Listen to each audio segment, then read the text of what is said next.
မင်္ဂလာပါရှင်အခုကတော့ဂျပန်နိုင်ငံရဲ့လျှက်စစ်ကျွမ်းကျင်အရေးချင်းစစ်စာမေးပွဲတွေကတစ်ခုဖြစ်တဲ့ဒိုင်းနိရှုဒန်ကီကိုဂျီရှိဂီနိုရှိခံရဲ့မွန်နိုင်ဆန်လေးကိုအားလုံးနဲ့အတူတူလေ့လာသွားကြရအောင်နော်ပထမဆုံးအနေနဲ့ဒီမိခွန်းမှာဆိုလို့ရှိရင်နော်မိခွန်းစာမျက်နှာ3မျက်နှာပါတယ်ပေါ့နော်ပထမဆုံးစာမျက်နှာကတော့မွန်နိုင်ဆန်နဲ့ပတ်သက်တဲ့ပစ္စည်းလေးတွေရဲ့စည်ရင်းတွေကိုပေါ့နော် list လုပ်ထားတာဖြစ်တယ်ဒုတိယစာမျက်နှာကတော့ဒီမိခွန်းပုံစံပေါ့နော်မိခွန်းzoo 1နဲ့ zoo 2ရှိတယ်မိပုံစံလေးပေါ့နော် 1 triangle ဆိုတဲ့ပုံစံလေးပေးထားတယ် zoo 2ကကြတော့သူကအဓိကဒီတိုင်မင်းဆွစ်ကိုတုံးထားတယ်ဆိုတော့ဥစ္စာပေါ့နော်ဒီမွန်တိုင်းဆန်းမှာဆိုလို့ရှိရင်တိုင်မင်းစစ်ကိုတုံးထားတယ်ဆိုတော့ဥစ္စာအဓိကပေးထားတယ်ပြီးလို့ရှိရင်မိခွန်းစာမျက်နှာ3ရတော့ပေါ့နော်စကူကြောခန်းပေါ့နော်စကူကြောခန်းလို့ခေါ်တယ်အဓိက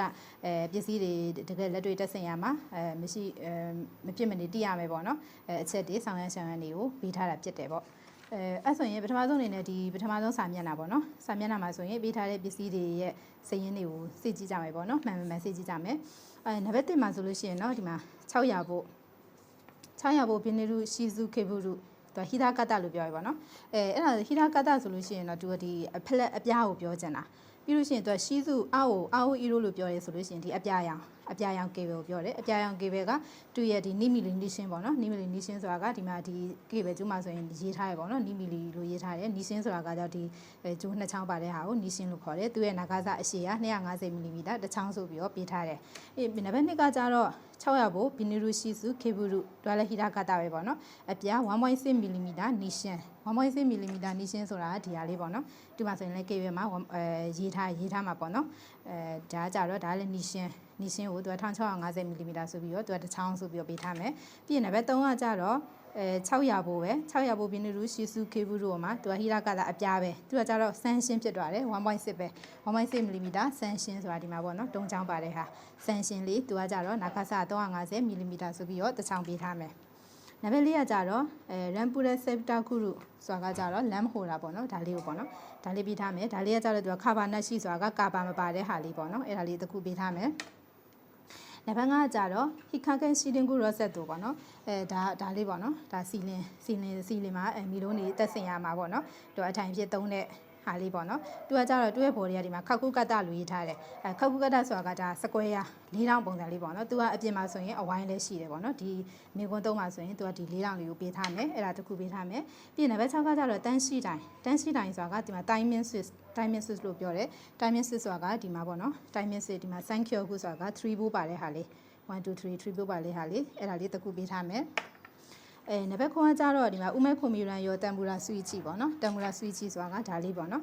switch လေးပေါ့နော် switch လေးတစ်ခုပေးထားမယ်နံပါတ်10ကကြတော့ဥမဲခွန်မီရန်ရောခွန်ဆန်းတို့ပေါ့နော်ခွန်ဆန်းတို့ဆိုတာကဒါလေးပေါ့နော်အပေါင်း2ပေါက်ပါတယ်ခွန်ဆန်းတို့လေးတစ်ခုပေးထားမယ်ပြီးရင်နံပါတ်9ကကြတော့ဥမဲခွန်မီရန်ရော3 scale ခုဆိုတာကကြတော့ဒီ frame လေးပေါ့နော် frame လေးတစ်ခုပေးထားမယ်switch တွေခွန်ဆန်းတို့တွေတက်ရမှာပေါ့နော်အထိုင်ဖြစ်သုံးတဲ့ frame လေးပေါ့ပြီးရင်တော့နံပါတ်10ပေါ့နော်နံပါတ်10ကကြတော့ ringu street book ringu street book ကကြတော့ဒီလိုဟာလေးသူကကြတော့ short လေးပေးထားမယ် short လေးကိုရောပြီးဟင်းဆိုတာကအပိုပစ္စည်းအနေနဲ့သူ9ခုလေးပေးထားမယ်ပြီးရင်နံပါတ်17ကကြတော့ပေါ့နော်ဆက်ရှိခုမီခတာခုနကတာပေါ့နော်ခုနကတာကိုသူနိဟွန်ရောလို့ပေးထားတယ်နိဟွန်ရောတစ်ခုဒီမှာပေါ့နော်ဒီအပေါက်လေး2ပေါက်ပါတဲ့ဟာလေးဒါကိုနိဟွန်ရောလို့ခေါ်တယ်အဲ့ဒါတစ်ခုပေးထားမယ်12ကကြတော့ဆန်းဟွန်ရောပေါ့နော်ဆန်းဟွန်ရောဆက်ရှိခုမီခတာပဲဆန်းဟွန်ရောဒီမှာအပေါက်3ပေါက်ပါတဲ့ဟာလေး3ခုအပေါက်3ပါတဲ့ဟာလေးတစ်ခုပေးထားမယ်73ကကြတော့ရွန်းဟွန်ရောဆိုတာအပေါက်4ပေါက်ပါတဲ့ဟာလေးတစ်ခုပေးထားမယ်ပေါ့နော်အဲ့ဆိုလို့ရှိရင်တော့ဒီပေးထားတဲ့ပစ္စည်းတွေကမှန်သွားပြီပေါ့နော်တကယ်စာမေးပွဲမှာဆိုလို့ရှိရင်ဒီပေးထားတဲ့ပစ္စည်းတွေကပေါ့နော်တခုခုချိုရင်းချက်တစုံတရာရှိခဲ့လို့ရှိရင်ပေါ့နော်စာမေးပွဲမစတင်ခင်မှာအခန်းကြီးကြပ်ရေးမှုထံကိုအကြောင်းကြားတာကောင်းတယ်ပေါ့နော်အဲ့ဆိုရင်တော့ဒီပထမစာမျက်နှာပစ္စည်းတွေစစ်ပြီးတော့ဆိုလို့ရှိရင်ဒုတိယစာမျက်နှာကိုသွားမယ်ပေါ့နော်ဒုတိယစာမျက်နှာကဆိုလို့ရှိရင်တော့ဒီကပုံချမ်းလေးပေးထားတယ်1 unit diagram ပုံချမ်းလေးပေးထားတယ်ဒီပုံချမ်းကိုကြည့်ပြီးတော့မှဒီဖုခုဇန်စုဆွဲပေးရမှာပေါ့နော်ဖုခုဇန်စုပုံလေးကိုဆွဲဖို့ဆွဲပေးရမယ်ပြီးရင်ဒီzoo 2မှာဆိုလို့ရှိရင်ဒီနည်းနည်းလေးရှင်းပြမယ်ပေါ့နော်zoo 2ကဘာလဲဆိုတော့ဒီ timing switch ကိုတုံးထားတဲ့ဟာလေးကိုပြောထားတယ် timing switch ကဆိုလို့ရှိရင်သူက3ဘိုးပါတယ်ဆိုတော့ S1 S2 N1 ဆိုပြီးတော့3ခုရှိတယ်အဲ့ဒါမှဆိုရင်ဒီမှာဒီမှာဆိုလို့ရှိရင်ဒီအလယ်မှာမော်တာရှိရပေါ့နော်ဒီ S1 ကဘာလဲဆိုလို့ရှိရင်သူ timing switch ကို on မို့အတွက်ပေါ့နော် control လုပ်ပေးတဲ့ဥစ္စာလေးပေါ့နော် S1 က control လုပ်မယ်ပြီးရင်ဒီ S2 ကကြတော့သူကဘာဝင်မလဲဆိုလို့ရှိရင်မော်တာကိုလဲဖို့အတွက်နော်ဘာဝင်မလဲဆိုရင်သူကစကူကြောခန်းမှာသူပြောထားရပေါ့နော် စကူကြောခန်းမှာပါလဲဆိုတော့ဒီနံပါတ်33မှာဆိုလို့ရှိရင်တိုင်းမင်းဆွေရဲ့ဒီတင်ကေနာလေး S2 လေးကိုပေါ့နော်ဒီမှာဒီရှီရိုအီရိုဆိုတဲ့ဒန်ဆန်ရှီရိုအီရိုဆိုရဲ့အဖြူရောင်သုံးထားပါလို့ပြောတော့သူ့ရဲ့ဒီစကူကြောခန်းကတော့အဓိကမဖြစ်မနေကြည့်ရမယ်ပေါ့နော်စကူကြောခန်းမှာဆိုရင်ဒီမှာစချီကာဝါဘက်ကိုအဖြူရောင်သုံးမယ်စချီကာဝါဆိုတာကြတော့သူက neutral ကိုပြောချင်တာပြီးရင်ဒီမှာဟိစချီကာဝါကိုအမဲရောင်သုံးမယ်ပေါ့နော်အမဲရောင်သုံးချင်တာဆိုရင် line ကိုပြောမယ်အဲဆိုရင်ဒီနံပါတ်3မှာဆိုလို့ရှိရင်သူအဖြူရောင်သုံးမယ်ဆိုတော့သူက neutral ပေါ့နော် S2 ကသူက neutral ဝင်ထွက်မယ်ပေါ့နော် neutral ထွက်မယ်လို့ပြောတော့ကြတော့ဒီ S2 ကသူကဒီမော်တာကိုလဲဖို့အတွက် S2 ကနေဒီက neutral ဝင်မယ်ပြီးရင်ဒီ L1 ကကြတော့သူက line ဝင်မယ် line ဝင်မှာဆိုရင်အခုအခြေအနေမှာဆိုလို့ရှိရင်ဒါ normally open ဖြစ်နေတာပေါ့နော်ဒါကကြတော့ဒါအလုံးမလို့တည်တဲ့အခြေအနေတကယ်လို့ဒီမော်တာကိုလဲဖို့အတွက်ဆိုလို့ရှိရင်neutral နဲ့ line နဲ့ဝင်မယ်ဆိုလို့ရှိရင်ဒီမော်တာလဲမှာပေါ့နော်တကယ်လို့ဒါတိုင်မင်းဆွစ်မှာဆိုလို့ရှိရင်တိုင်မင်းပေးလိုက်လို့ရှိရင်ဒီဟာလေးကတိုင်မင်းပေးလိုက်တဲ့အချိန်မှာဆိုရင်ဒီ circuit လေးကကတ်သွားပြီပေါ့နော်ကတ်သွားတဲ့ခါမှာဆိုရင်ဒီမော်တာစပြီးတော့အလုပ်လုပ်တယ်ဆိုတဲ့ပုံစံမျိုးပေါ့နော်အဲဆိုရင်တော့အခုစပြီးတော့ပေါ့နော်ဒီပုံချမ်းလေးကိုကြည့်ပြီးတော့ကြတော့ဖူးခုဆန်းစုစပြီးတော့ဆွဲပေးမယ်ပေါ့နော်ဒါကတော့ပေါ့နော်ဖူးခုဆန်းစုဆွဲထားတဲ့ပုံလေးဖြစ်ပါတယ်ဖူးခုဆန်းစုဆိုတာကတော့သူက double line diagram ပြောတာပေါ့နော်ဒီပေးထားတဲ့ပုံချမ်းလေးကိုကြည့်ပြီးတော့ကြတော့တကယ်အပြင်မှာပစ္စည်းတွေတက်ဆင်တဲ့အခါမှာမှားရည်မရှိအောင်လို့အရင်ဆုံးပေါ့နော်ဆွဲထားတဲ့ပုံလေးဖြစ်တယ်သူ့မှာဆိုရင်ဒီမိကွန်းနံပါတ်3မှာဆိုလို့ရှိရင်သူက timing switch ကိုအဓိကတုံထားတယ်ပေါ့နော် timing switch ဆိုတဲ့ S1 S2 N1 လေးကိုဒီအဓိကတုံထားတယ်ပြီးလို့ရှိရင်သူမှာဆိုရင်ဒီမှာမနော်စကူကြောခန်းမှာဆိုလို့ရှိရင်ကြော်ထားတယ်ဒီ line နဲ့ neutral ဖူးစံဆွဲမယ်ဆိုရင်ဒီ line နဲ့ neutral လေးဟိုထွက်ရမယ်ပေါ့နော်တန်ခမ်းနေပြီးတော့အဲ့ဒါဆိုလို့ရှိရင်line နဲ့ neutral ထွက်ဖို့အတွက်သူကဒီမှာစကူကြောခန်းမှာပြောထားတယ်စောနာလည်းရှင်းပြပြီးရပေါ့နော်ဒီစက်ချီကာဝါမှာဆိုရင်အဖြူရောင်သုံးမယ်ဆိုတော့ဒီစက်ချီကာဝါ neutral မှာဆိုရင်အဖြူရောင်သုံးမယ်ပြီးလို့ရှိရင်ဟိစက်ချီကာဝါ line မှာဆိုလို့ရှိရင်အမဲရောင်သုံးမယ်ဆိုသုံးထားတယ်ပြီးရင်ကြတော့ဒီမှာပုံချမ်းလေးကိုပြန်ကြည့်မယ်ပေါ့နော်ဒီမှာဆိုလို့ရှိရင်ဒီ joint box ဒါ A ရှိမယ် B ရှိမယ်ဒါ A နဲ့ B နဲ့တက်မှတ်ပေးထားတယ်ဒီ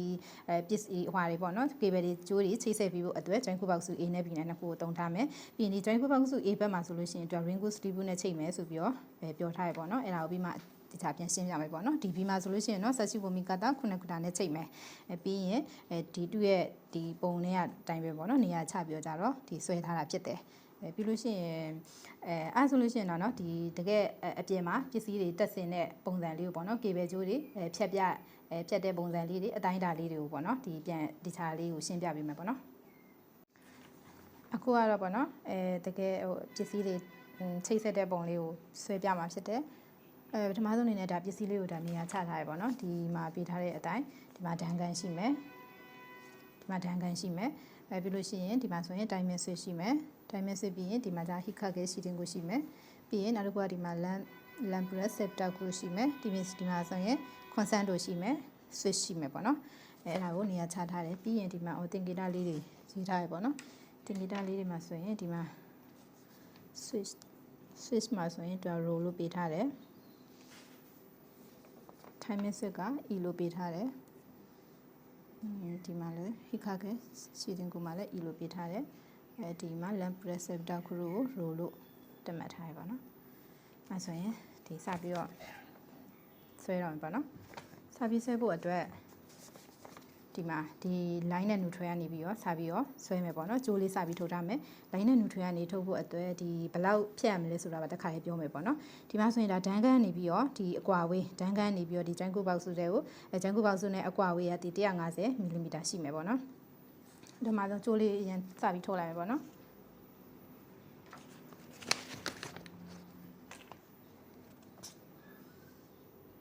ဒါ line လေးကနေပြီးတော့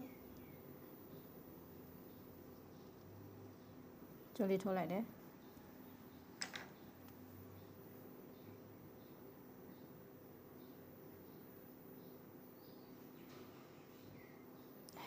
neutral ကနေပြီးတော့တစ်ချောင်းထုတ်လိုက်တယ်ပေါ့နော်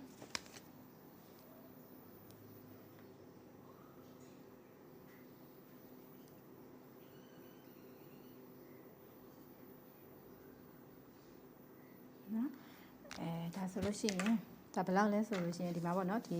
150ဒီဟိုဟာနဲ့ဒန်ကန်ကနေပြီးတော့ဂျန်ကူပေါက်စုတဲ့ကို150ပေါ့နော်ဂျန်ကူပေါက်စုနဲ့အကွာဝေးက150ဂျန်ကူပေါက်စုတဲ့ဝင်မှာ100ဆိုတော့ဒီနှစ်ခုအကွာဝေးက150 mm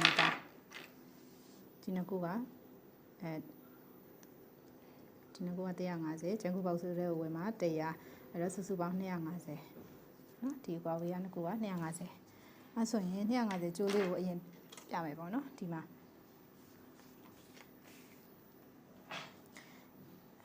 ဆိုလို့ရှိရင်ဒါကဟိုပါပေါ့နော်ဒန်ကန်အကျိုးလေးဒန်ကန်အကျိုး250ဖြတ်မယ်ဆိုလို့ရှိရင်ဒီမှာပေါ့နော်ဒီပေတန်းဒီတိုင်းပြီးတော့ဖြတ်မယ်ပေါ့ဒီကနေပြီးတော့ဖြတ်လိုက်မယ်ပေါ့နော်ဒီကနေ250ဆိုတော့ဒီထိတိုင်းပြီးတော့ဖြတ်ရမှာအမှန်တော့ဒီဖြတ်တာတော့ဖြတ်မပြတော့ပေါ့နော်ဘာလို့လဲဆိုတော့ဒီပစ္စည်းကတိတ်ပြီးတော့လုံလောက်မှုမရှိလို့မလို့ဒီကတိုင်းပြီးတော့ပြလိုက်မယ်ပေါ့နော်တကယ်လို့ဖြတ်မယ်ဆိုရင်ဒီကနေစတိုင်းမယ်0ဒီကနေပြီးတော့ဒီမှာ250အဲ့မှာဆိုရင်ဖြတ်လိုက်လို့ရတယ်ဒီက250ဖြတ်ပြရမယ်ပေါ့နော်အဲ့ဒါဆိုလို့ရှိရင်ဒီ switch ကလေးကလည်းစပြီးတော့ဆွဲမယ် switch ကဆိုလို့ရှိရင်လည်း switch ကနေ line နဲ့ neutral နှစ်ခုထုတ်မယ်switch မှာကျတော့သူက line နဲ့ neutral မဟုတ်ဘူးပေါ့နော် switch ထဲမှာကျတော့သူကနှစ်ခုပေါင်းလို့ပူးလို့မရဘူးဆိုတော့တကယ်နဲ့ switch ထဲကိုသူကဝင်မှာ line လေးဝင်မှာ line လေးဝင်မှာကို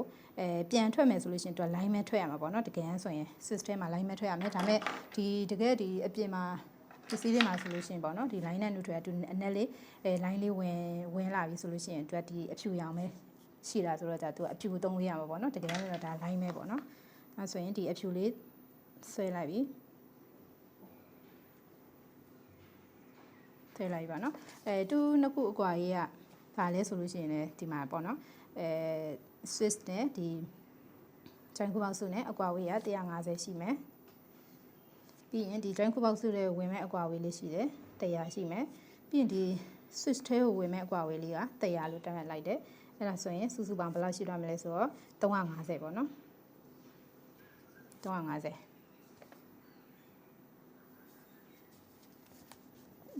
ဖြတ်လိုက်ပြီပေါ့နော်ဒါလေးတော့ဖြတ်ပြလိုက်မယ်ပေါ့နော်350ဆိုရင်ဒီမှာဒါကကြတော့ဒါ 1.6သူတုံးထားတာကဒီမှာ 1.6 mm နီရှင်းပေါ့နော်နီရှင်းဆိုတော့ဒီဟာလေးပေါ့နော်ဒါနီရှင်းလေးရှိရယ်ဒါ 1.6 mm နီရှင်းကို350ဖြတ်ပြမယ်ပေါ့နော်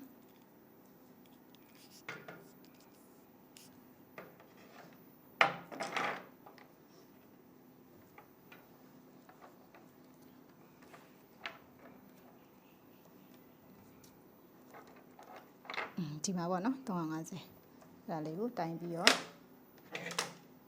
ဒါလေးနဲ့ဖြတ်မယ်ပေါ့နော်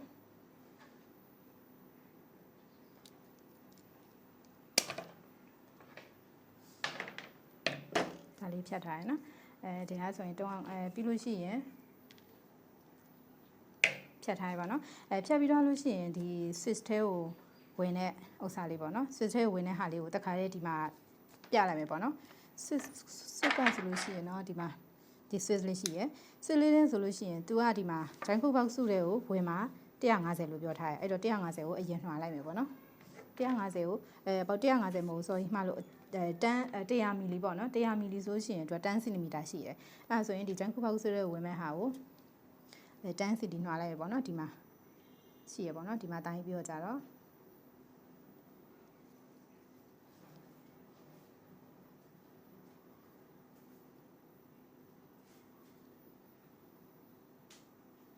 ဒီမှာပေါ့နော်ဒီမှာတိုင်းပြီးတော့ဖြတ်လိုက်သူကကြတော့ဒီမှာ 1.6 mm နေရှင်းလို့ပြောတာကြတော့ဒီမှာ 1.6 ထဲကိုနှွားပဲပေါ့နော် 1.6 mm ဒီမှာဆန်ရှင်းနေရှင်းရှိရဆိုတော့ဒီဥစ္စာတွေကိုနှွားပဲပေါ့နော်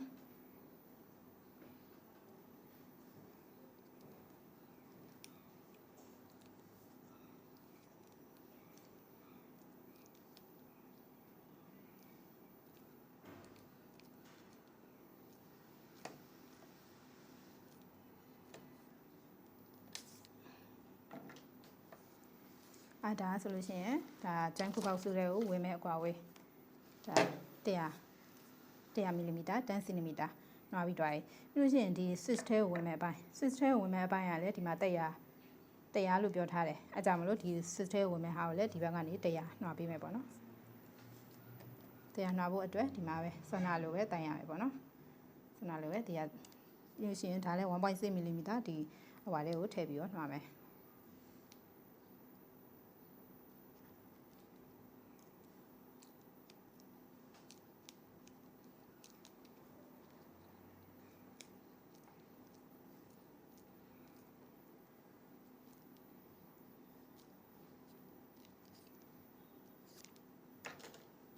ရှာပြီပေါ့နော်ဒီဟာရပြီဆိုလို့ရှိရင်ဒီ switch ထဲကိုဝင်မဲ့အပိုင်းလေးပေါ့နော် switch ထဲကိုဝင်မှာဘယ်လောက်ဝင်မလဲဆိုလို့ရှိရင်ဒီ switch မှာနောက်မှာရှိရပေါ့နော်ဒီမှာဆိုလို့ရှိရင်ပေါ့နော်ဂျူးမီလီဆိုပြီးတော့ရှိတယ်ဒီနောက်မှာဂျူးမီလီဆိုပြီးတော့သူရေးထားတယ်ရေးထားရဆိုလို့ရှိရင်ဒီထဲကိုဝင်မဲ့ဒီဟွာလေးကိုပေါ့နော် line နဲ့ neutral ဝင်ဖို့အတွက်ကိုသူကဂျူးမီလီဟွာရှင်းစမ်းလေးပေါ့နော်ဂျူးမီလီနှွာပေးမယ်ဂျူးမီလီဆိုလို့ရှိရင်ဒီမှာပေါ့နော်ဒီမှာရှိတယ်ဂျူးမီလီတိုင်းမဲ့ဂျူးမီလီတိုင်းပြီးတော့ဒီကနေပြီးတော့အကွာပြီပေါ့နော်ဒီလောက်လေးအဲ့ဒါကိုလေသူကဒီမှာနှွာပေးရမယ်ပေါ့နော်ဒီမှာဆိုလို့ရှိရင်တော့ 1.6 1.6ရှိမယ်အပေါ်က 1.6 အောက်ကနီးဆိုတော့ကြတော့ဒီအပေါ်ကဟာလေးနဲ့နှွာပေးမယ်ပေါ့နော်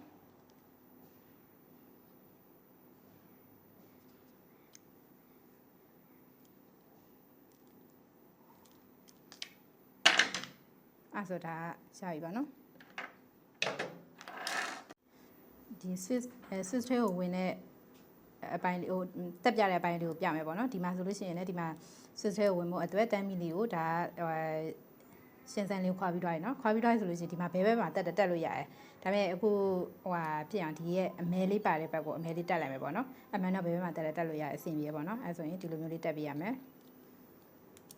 ဘဲပေါက်မှာတက်လို့ရတယ်ဒီလိုပေါ့နော်ဒါဆိုလို့ရှိရင်ဒါရသွားပြီပေါ့နော်တခုတက်စင်တာရသွားပြီအားပြီးလို့ရှိရင်ဒီနောက်ဥစ္စာကြီးဆက်ပြီးတော့ဆွဲမယ်ပေါ့နော်နောက်ဥစ္စာကြီးဆက်ဆွဲမှုလို့အတွက်ဆိုလို့ရှိရင်လည်းဒီလိုမျိုးပဲ line နဲ့ neutral နှစ်ချောင်းထုတ်ထားလိုက်မယ်ဒီ constant တို့ပေါ့နော် constant တို့မှာလည်း line နဲ့ neutral နှစ်ချောင်းထုတ်ထားမယ်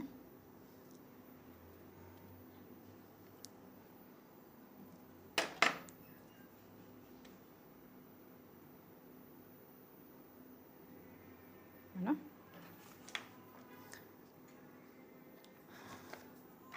သူ့ရဲ့အကွာဝေးကလည်းဒီမှာ150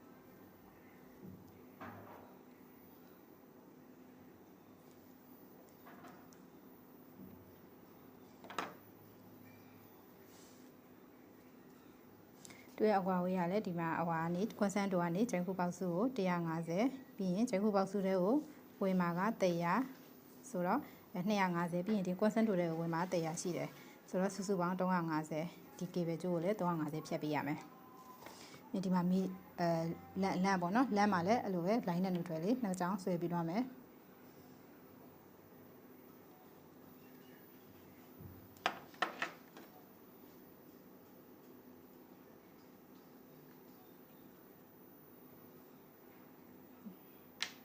ဆက်ပြီးတော့နော်ဒီမှာဆိုလို့ရှိရင်လည်းအဲ့လိုပဲကေဘယ်ဘယ်လောက်ဖြတ်ရမလဲဆိုရင်ဒီနှစ်ခုအကွာဝေးက150ရှိမယ်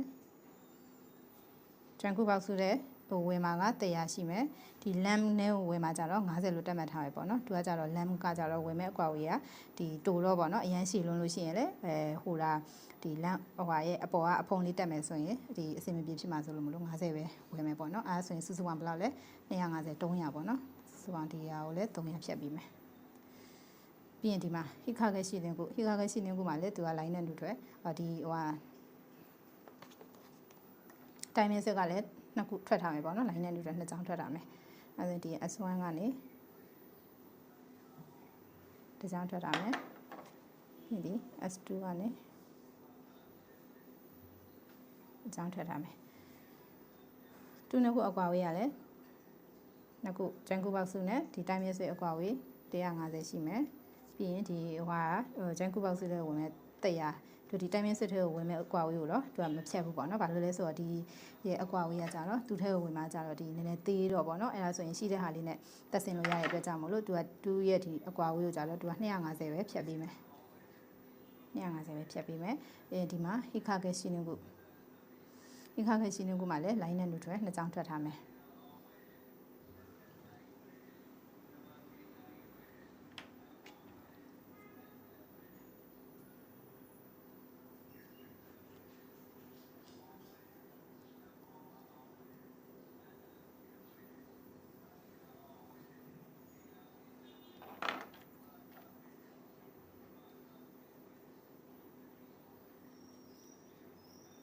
နှစ်ချောင်းပေါ့နော်သူ့အကွာဝေးကဘယ်လောက်လဲဆိုတော့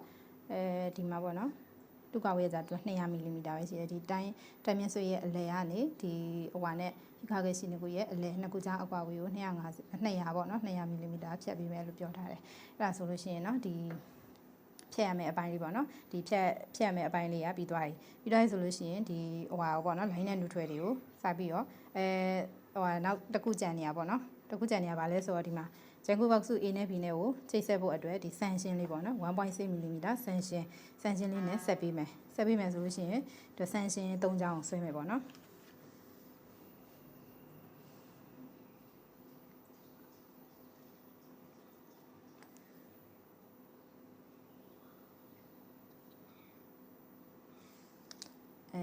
ဖြူရဲ့အနက်ရဲ့ဆွဲပြီးတော့လို့ရှိရင်သူကြံတာအနီလေးပဲရှိတော့ဆိုတော့အနီတစ်ချောင်းထပ်ဆက်လိုက်မယ်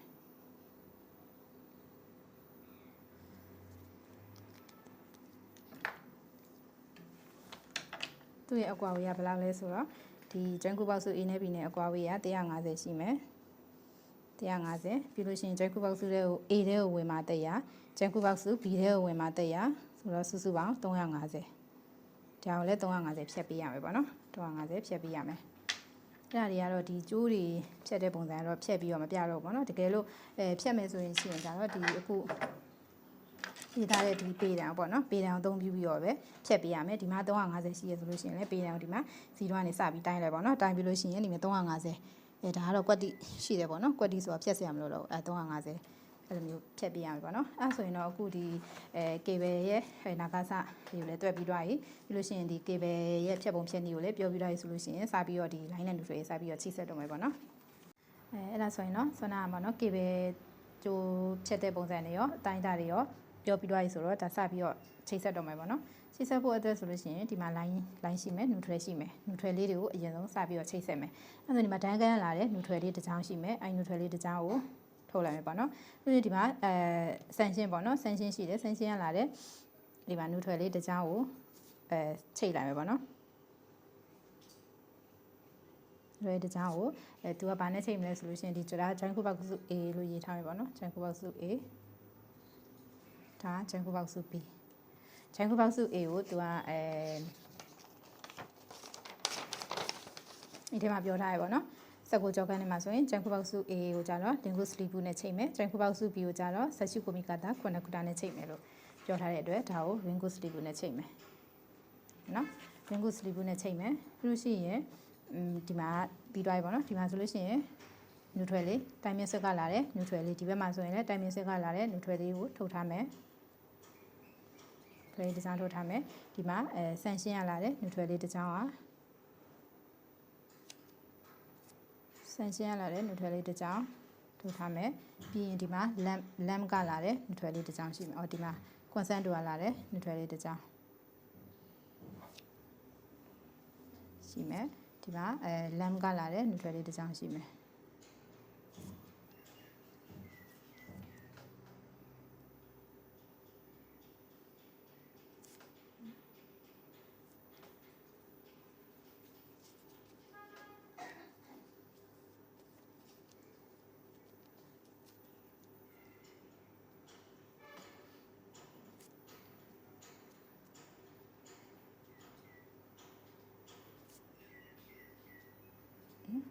ဒီလေးကိုကြတော့သူကဆာရှိကိုပင်ခတ်တာ9ခုနဲ့ချိန်မယ်ပေါ့နော်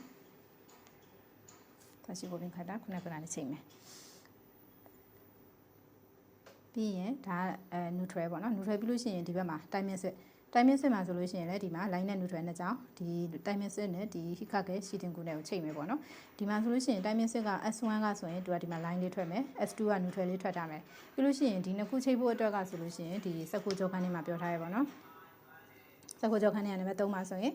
ဒီ timing ဒီတန်းရှိတိုင်းပေါ့နော်တန်းရှိတိုင်း timing set ကိုပြောရသူရဲ့အဖြူရောင်เนาะအဖြူရောင်သုံးရမယ့်ဥစ္စာဒီမှာ S2 ပေါ့နော် S2 ကနေဒီ timing set က S2 ကနေအဖြူရောင်သူကထွက်မယ်လို့ပြောထားတယ်အဖြူရောင်ထွက်မယ်ဆိုတော့ဒီ S2 ကနေဒီဗာလဲသူက neutral လေးပေါ့နော် neutral လေးက S2 ကနေထွက်ပေးရမယ်ဆွမ်းနာလည်းဒီဘက်မှာလည်းဒီပုံမှာလည်းရှင်းပြခဲ့ပါတော့ဒီ timing set ရဲ့အလုပ်လုပ်ပုံလေးကိုရှင်းပြတယ် S1 က control လုပ်တယ် S2 က neutral ဝင်တယ် N1 က line ဝင်တယ်ဆိုတော့ကြတော့ဒီမှာ S2 ကဒီဟိုဟာလေးပေါ့နော်ဟိုဟာ neutral လေးကိုချိန်ပေးလိုက်မယ်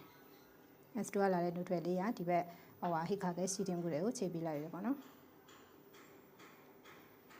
အဲဆိုရင်ဒါ neutral တွေကပြီးသွားပြီပေါ့နော် neutral လေးပြီးသွားပြီဆိုလို့ရှိရင်ဒီ line လေးစဆက်တော့မယ်ပေါ့နော် line လေးစဆက်မယ်ဆိုရင်ဒီမှာဒန်ကန်လာတယ်ဒီမှာ line လေးရှိမယ်ဒန်ကန်လာတဲ့ line လေးကိုထုတ်ထားလိုက်မယ်ဒန်ကန်လာတဲ့ line နဲ့ဒီ switch ကလာတဲ့ line လေးနဲ့တွားပြီးတော့ချိတ်လိုက်မယ်ပြီးရင်ဒီမှာဆန်ရှင်းရလာတဲ့ line လေးနဲ့တွားပြီးချိတ်လိုက်မယ်နော်ဆန်ရှင်းရလာတဲ့ line လေးကိုသူကဒါ ringo sleeve နဲ့ချိတ်လိုက်မယ်ပေါ့နော် ringo sleeve နဲ့ချိတ်မယ်ပြီးရင်ဒီဘက်မှာ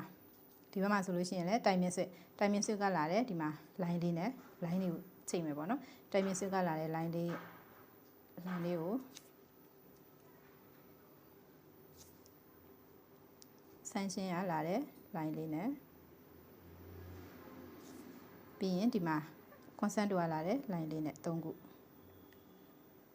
အဲ့3ခုပေါ့နော်ဒီ3ခုကြတော့ဆက်ရှုကိုမြကတာခုနဲ့ချိန်လိုက်မယ်ဟုတ်တယ်နော်ပြီးလို့ရှိရင်ဘေးကကြံနေရလဲဆိုတော့ဒီမှာ switch ကလာတဲ့အပိုင်းလေး switch နဲ့ဒီ lamp နဲ့ချိန်တဲ့အပိုင်းလေးကြံနေရအဲ့ဆိုရင် switch ကဒီမှာ line ထွက်တဲ့အပိုင်းလေးကသူကline ပဲပေါ့နော်ဒီ line လေးကို switch ကလာတဲ့ line လေးနဲ့ဒီမှာဒီဆန်ရှင်းရလာတဲ့ကြံတဲ့ဟိုလေးနဲ့ဆက်လိုက်မယ်ပေါ့နော်ဆန်ရှင်းရလာတဲ့ကြံတဲ့ line လေးနဲ့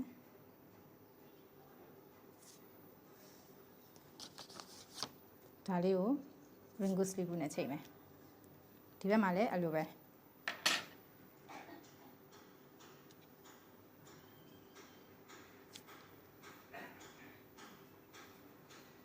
တော့နော်အဲ့လေးနဲ့ဒီမှာ lamp ကလာတယ်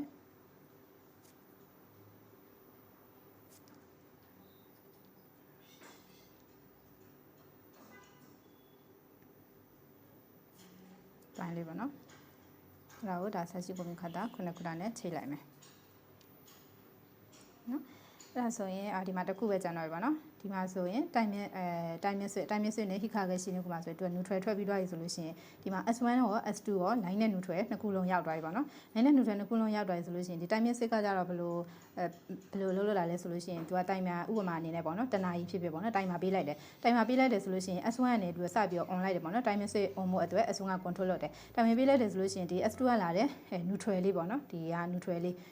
ကနေပြီးတော့ neutral လေးနဲ့ဒီ N1 ကလာတဲ့ဒီ line လေးနဲ့တွားပေါင်းလိုက်မယ်ဆိုလို့ရှိရင်ဒီ motor ကစပြီးတော့လဲပေါ့နော် motor လဲလို့ဆိုရင်ဒီပေါ့နော်ဒီလုတ်လဲပေါ့နော်လုတ်ရပြီဆိုလို့ရှိရင်ဒီဟိခါခဲ့ရှိတင်ကူတွေကိုမီးရောက်သွားမယ်မီးရောက်သွားတဲ့အတွက်ကြောင့်မို့လို့ဒီမှာစပြီးမီးလင်းနေပေါ့နော်အဲကြောင့်မို့လို့ဒီမှာ S2 က neutral ဝင်ထားတယ်ဆိုလို့ရှိရင်ဒီ N1 ကစပြီးလုံးမယ်ဆိုရင် N1 က line လေးစဝင်လာပြီပေါ့နော်ဝင်လာတဲ့အတွက်ကြောင့်မို့လို့ဒီ N1 က line လေးကဒီဟိခါခဲ့ရှိတင်ကူတွေကိုတွားပြီးတော့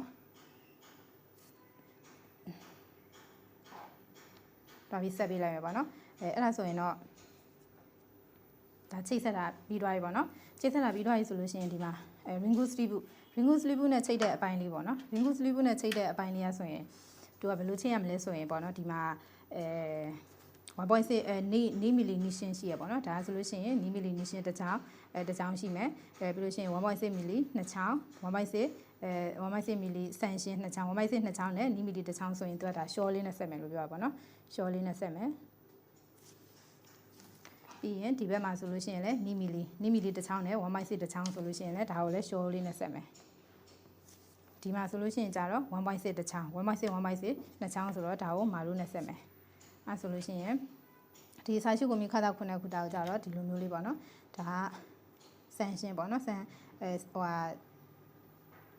ဆိုတော့ဒါလေးဒီလိုပေါ့နော်ဒီလိုမျိုးချိန်မယ်ဒါဆိုလို့ရှိရင်နိဟွန်ရောမဟုတ်လို့ရှိရင်နိဟွန်ရောကြတော့နိဟွန်ရောဒီလိုမျိုးလေးချိန်မယ်ယွန်းဟွန်ရောကြတော့ယွန်းဟွန်ရောပါတဲ့ဟာလေးနဲ့အဲ့လိုမျိုးလေးချိန်ပြီးသွားမယ်ပေါ့နော်အဲ့ဆိုလို့ရှိရင်ချိန်ပြီးသွားရင်ဆိုလို့ရှိရင်ဒီလျက်စီပလန်ဟိုတပတ်ပြည့်မပြီเนาะတပတ်ပြည့်မပြီပြန်ပြီးတော့ဆက်မယ်ပေါ့နော်ဟိုပြန်ပြီးတော့စစ်ကြည့်မယ်ပေါ့နော်အဲ့ဆိုရင်ပထမဆုံးဒီ switch နဲ့ဒီ lamp နဲ့ပေါ့နော် switch နဲ့ lamp လေးနဲ့ကိုချိတ်ဆက်တဲ့အပိုင်းလေးကိုစစ်ကြည့်မယ်အဲ့ဆိုရင်ဒီ switch ကလာတဲ့ပေါ့နော်ဒီမှာ line လေးက switch ထဲကိုဝင်လာမယ်ပြီးလို့ရှိရင်ဒီမှာမီးတဲ့ကိုဒီပြန်ပြီးတော့ဒီ line ကနေဒီ switch ကနေပြန်ထွက်တဲ့ line လေးပေါ့နော်အဲ့ line လေးကဒီမှာမီးတဲ့ကို lamp နဲ့ကိုဝင်သွားပြီပြီးလို့ရှိရင် lamp နဲ့ကနေဒီမှာလေး neutral လေးပြန်ထွက်သွားပြီပေါ့နော်ပြန်ထွက်သွားပြီးလို့ရှိရင်ဒီမှာဒန်းကန်ကိုပြန်ရောက်တယ်ဆိုလို့ရှိရင်ဒါလေးကအလုပ်လုပ်တယ်ပေါ့နော်မီးလင်းတယ်လို့ပြောလို့ရတယ်အဲ့ဆိုရင်ပြီး ပြီးလို့ရှိရင်လည်းဒီမှာ consanto မှာဆိုလို့ရှိရင်လည်းပြန်စစ်မယ် consanto ကဒီမှာ line နဲ့ neutral နှစ်ခုရှိမယ်ဒီ line ရဲ့consanto ရဲ့ဒီမှာ line ပေါ့နော် line ကိုကြာတော့သူကconsanto ရဲ့ line ကိုကြာတော့အတွက်ဒီ original ကနေပြီးတော့ယူထားတာပေါ့နော် consanto ရဲ့ line ကို original ဒန်ကန်နေပြီးတော့ယူထားတာဒီမှာဆိုလို့ရှိရင် 6 ကနေလည်းဒီ line ယူလို့ရတယ်ပေါ့နော်6ကနေလည်းဒီမှာ line ထွက်တယ်ဆိုရင်6ကနေဒီမှာခွဲပြီးတော့ယူလို့ရတယ်ဒါပေမဲ့လို့ဒီ6ကနေမယူဘူးပေါ့နော်ဒီဒန်ကန် original ကနေယူတယ်ဘာလို့လဲဆိုလို့ရှိရင်ပေါ့နော်ဒီ6ကနေယူမယ်ဆိုလို့ရှိရင်တော့ဥပမာ6ပိတ်6ကိုပိတ်ထားလို့ရှိရင်ဒီ consanto မှာမီးမလာနေဘူးပေါ့နော်အဲကြောင့်လို့ဒါအမြဲတမ်းသုံးလို့ရအောင်အမြဲတမ်းမီးလာနေအောင်လို့အတွက်ဒီဒန်ကန်ကနေ6မလိုဘဲနဲ့ပေါ့နော်မီးလာနေအောင်ဒန်ကန်ကနေ original ဒန်ကန်နေပြီးတော့ဒီ line လေးကိုယူလိုက်တာဖြစ်တယ်ပြီးရင်ဒီမှာ timing စစ်ကလည်းရှိတယ် timing စစ်ကလည်းဒီမှာ S1 လေးကိုဒီမှာအမဲအောင် line လေးဝင်မယ်ဝင်ပြီးလို့ရှိရင် S2 neutral ကနေပြန်ထွက်တယ်ပေါ့နော် S2 neutral ကနေဟိုပြန်ထွက်တယ်ပြန်ထွက်ပြီးလို့ရှိရင်ဒီမှာ S2 ကဒီမှာဟိုပါပေါ့နော် S2 ရဲ့ neutral တစ်ကြောင်းကဒီ hikage seating ကိုလည်းဝင်မယ်ပြီးလို့ရှိရင်သူကနေ line လေးပြန်ထွက်တယ်ဆိုလို့ရှိရင်ဒီဟာလည်းဒီဟာ line နဲ့ neutral နဲ့နှစ်ခုဝင်ပြီးသွားဆိုလို့ရှိရင်ဒီမှာ hikage seating ကိုမှလည်းအလုပ်လုပ်တယ်ပေါ့နော်အဲ့ဆိုလို့ရှိရင်တော့ဒီဟာချိတ်ဆက်မှုအပိုင်းလေးကတော့ပြီးသွားပြီပေါ့နော်အဲ့ဆိုရင်တကယ်ဆောနာကလည်းပေါ့နော်ဟိုဒီ switch လေးပေါ့နော် switch လေးကိုတက်စင်နီးလေးပေါ့နော်ပြီးလို့ရှိရင် cable ဖြတ်ပုံဖြတ်နီးလေးကိုလည်းဒါပြောပြီးသွားပြီပေါ့နော်တကယ်အပြင်မှာပစ္စည်းတွေဒီအကုန်လုံးစုံအောင်ပေါ့နော်စုံအောင်တက်စင်ပြပေါ်ကြတော့ပြီးတော့ရန်ရှည်တော့မှကြောက်လို့ဘလို့မနော်ပြီးတော့ရန်ရှည်တော့မှဖြစ်တဲ့အတွက်ကြောင့်မို့လို့ပစ္စည်းအကုန်လုံးတက်စင်တဲ့ပုံတော့မပြတော့ဘူးပေါ့နော်ဒါပေမဲ့နောက်ဆုံးအပြင်မှာတက်စင်ထားတဲ့တက်စင်ပြီးထားတဲ့ပုံကိုတော့နော်ပြပေးမယ်ပေါ့နော်အဲ့ဒါလေးကိုဟိုတက်စင်ပြီးထားတဲ့ပုံလေးကိုတစ်ချက်ကြည့်ကြည့်မယ်ပေါ့နော်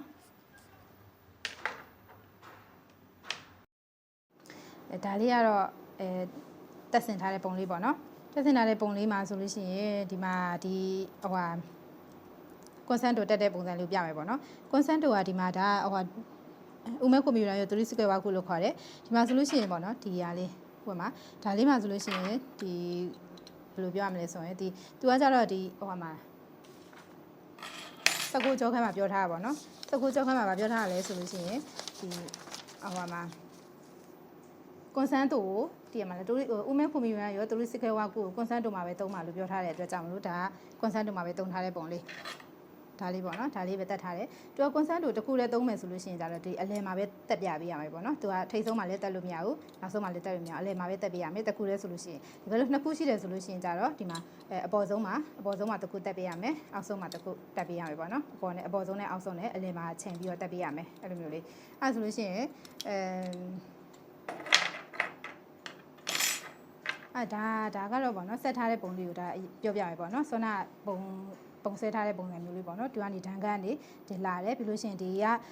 ဖြတ်တဲ့အတိုင်းအတာကြီးကလည်းပြောပြပြီးသွားပြီဆိုတော့မပြောတော့ဘူးပေါ့နော်ဒီဘက်မှာဒါဂျန်ကူဘောက်စု A ဘက်ဒါဂျန်ကူဘောက်စု B A မှာဆိုလို့ရှိရင်သူကlinguistic နဲ့ချိန်ထားတယ် B မှာဆိုရင်ဒါစာရှိကွန်ပျူတာခုနှစ်ခုတာနဲ့ချိန်ထားတယ်ဒီမှာ linguistic နဲ့ချိန်တဲ့အပိုင်းလေးကိုပြောမယ်ပေါ့နော် linguistic နဲ့ချိန်တဲ့အပိုင်းလေးကဒီမှာဒီအလဲကဟိုဟာရှင်းစမ်းလေးပေါ့နော်အလဲကရှင်းစမ်းလေးကဒီရဲ့ဒီ linguistic ရဲ့အကွာဝေးအပေါ်ကို5 mm ထက်ကျော်လို့မရဘူးပေါ့နော်ကျော်လို့ရှိရင်ဒါစာမေးပွဲမှာကြားတယ်ဆိုရယ်ပုံစံမျိုးပြောထားတယ်ပြီးလို့ရှိရင်ဒီရဲ့ဟိုဟာပေါ့နော်ဒီစီးစုလေးနဲ့ဒီဟိုဟာ linguistic နဲ့အကွာဝေးရလဲဂျူးမီဒီထက်ကျော်လို့မရဘူးအဲ့လိုကျော်လို့ရှိရင်လည်းဒါအဆင့်မရဘူးပေါ့နော်ဒါစာမေးပွဲမှာကြားတယ်ပြီးလို့ရှိရင်လည်းဒီမှာစာရှိကွန်ပျူတာခုနှစ်ခုတာတက်စင်တဲ့အပိုင်းလေးကလည်းအဲ့လိုပဲပေါ့နော်ဒီရဲ့စာရှိကွန်ပျူတာရဲ့ဒီဟိုဟာပေါ့နော်ဟိုဟာအောက်ကဒီအောက်မှာဆိုလို့ရှိရင်လည်းဒီဟိုဟာစာရှိကွန်ပျူတာကိုဝင်တဲ့ဂျိုးလေးရပေါ့နော်ဝင်တဲ့ဂျိုးလေးရလည်းဒီအောက်ကိုဟိုဟာပေါ့နော်5 mm ထက်မပိုးအောင်ပြီးလို့ရှိရင်လည်းဒီအပေါ်မှာဆိုရင်မြင်နေရတယ်ပေါ့နော်အပေါ်မှာကြည့်လိုက်လို့ရှိရင်ဒီရှင်းစမ်းလေးကမြင်နေရတယ်မြင်နေရတဲ့အထိတက်ပေးရအောင်ပေါ့နော်တကယ်လို့မမြင်အောင်ဆိုလို့ရှိရင်ကြတော့ဒါမရဘူးပေါ့နော်မမြင်ရရင်မရဘူးမြင်နေရတဲ့အထိတက်ပေးရမယ်ပြီးရင်ဒီတန်းရှိတိုင်းလေးပေါ့နော်တန်းရှိတိုင်းမှာတန်းရှိတိုင်းတက်စင်တဲ့အခါမှာဆိုရင်လည်းအဲ့လိုပဲပေါ့နော်ဒီမှာတန်းရှိတိုင်းတက်စင်တဲ့အခါမှာဆိုရင်လည်းသူကဘယ်လိုလဲဆိုတော့ဒီလိုပေါ့နော်ဖြုတ်ကြည့်ရမယ်ပေါ့နော်ဖြုတ်ကြည့်လို့ရှိရင်ဟိုဟာမချောင်နေလို့ရှိရင်ကြတော့အဆင်မပြေဘူးပေါ့နော်ချောင်ဒီလိုဖြုတ်ကြည့်လို့ကြက်နေအောင်တက်ပေးရမယ်ပြီးလို့ရှိရင်လည်းဒီရဲ့အကွာဝေးပေါ့နော်ဒီရဲ့ဟိုဟာဗာလဲရှင်းစမ်းလေးရပေါ့နော်ရှင်းစမ်းလေးရဲ့ဒီပေါ်နေတဲ့ဟာပေါ့နော်ဒီလောက်လေးနည်းနည်းလေးပေါ်တာဆိုရင်အဆင်ပြေတယ်အဲ့ဒါကဒီဗာလဲသူကလည်းဒီဟိုဂျူးမီလီထက်မပေါ်အောင်ပေါ့နော်ဂျူးမီလီထက်ပေါ်လို့ရှိရင်လည်းဒါအဆင်မပြေဘူးအောက်ပေါ်မထွက်ဘူးဆိုတဲ့ပုံစံမျိုးပေါ့နော်အဲ့ဆိုရင်ဒီက ဒါလေးဆိုလဲအဲ့လိုပဲပေါ့နော်တက်စင်တဲ့အခါမှာဒီလိုမျိုးလေးဟိုဟာဖြစ်ကြည့်ပေါ့နော်ဟိုဟာချောင်းမချောင်းစမ်းတက်ကြည့်တကယ်လို့ချောင်းနေဆိုလို့ရှိရင်ဟိုကြက်အောင်ဒီချာ view design နဲ့တက်ပေးရမယ်ဒီ sys မှာဆိုလို့ရှိရင်လည်းအဲ့လိုပဲပေါ့နော်ဒီလိုမျိုးနှုတ်ကြည့်လို့ရှိရင်အစင်ပြေအောင်ပေါ့နော်တက်ပေးရမယ်အဲ့ဆိုလို့ရှိရင်တော့ဒါလေးကတော့ဆွမ်းနာပုံဆွဲတဲ့ပုံစံလေးကိုအပြင်မှာလက်တွေ့ဆက်ထားတဲ့ဟာလေးဖြစ်တယ်ပေါ့နော်လက်တွေ့ဆက်ထားတဲ့ဟာလေးကိုအောက်ပို့ထွက်မထွက်ပေါ့နော်မီလင်းမလင်းစမ်းတက်ကြည့်မယ်ပေါ့နော်အဲ့ဒါဆိုရင်ဒီ switch နဲ့ဒီ lamp လေးပေါ့နော်အဲ lamp လေးကိုစမ်းတက်ကြည့်မယ်အဲ့ဆိုလို့ရှိရင်ပေါ့နော်ဒါအောက်ဖို့ထွက်တယ်ပေါ့နော်အဲ့ဆိုလို့ရှိရင်ဒီချိတ်ဆက်ထည့်ရတဲ့အပိုင်းလေးကမှန်တယ်လို့ပြောလို့ရတယ်ပေါ့နော်ဒီမီလင်းလဲဆိုလို့ရှိရင်ဒါမှန်တယ်လို့ပြောလို့ရတယ်သူကဆိုလို့ရှိရင်ဒီဒန်ကန်ပါဝါလိုင်းပေးမယ်ပါဝါလိုင်းပေးတဲ့အခါမှာဒီ switch ထဲကိုရောက်မယ်အဲ့ဆိုရင် switch လေးကိုခလုတ်ဖွင့်လိုက်တဲ့အခါမှာဒီမှာမီးရောက်သွားပြီအဲ့ဆိုလို့ရှိရင်เนาะဒီဟာလေးကဟိုဟာအဆင်ပြေပေါ့နော်တက်စင်တာမှန်ကန်တယ်လို့ပြောလို့ရပါတယ်အဲ့ဆိုလို့ရှိရင်တော့ဟုတ်ရှင်းပြထားတာဒီလောက်ပဲပေါ့နော်အဆုံးထိကြည့်ရှုပေးတဲ့အတွက်ပေါ့နော်အားလုံးကိုကျေးဇူးတင်ပါတယ်ရှင်